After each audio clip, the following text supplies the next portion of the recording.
On Monday, September 19, 2023, overall the markets today were negative. The Dow Jones was down almost 107 points, minus 0.31%, to finish the day at 34,517.73. The NASDAQ was down almost 33 points, minus 0.23%, to finish the day at 13,678.19. The S&P 500 was down almost 10 points, minus 0.22%, to finish the day at 4,443.95. The Dow closes 100 points lower as the Federal Reserve's rate decision approaches. Expect an upwards bias in the markets for the next 24 hours. Expect a risk on environment the next 24 hours where the Canadian dollar will have a strong bias to the upside and the United States dollar will have a strong downward bias.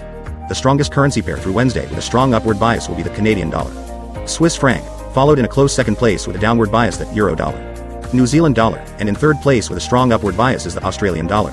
Japanese yen. Remember, this information is not trade advice but to be used for educational purposes only.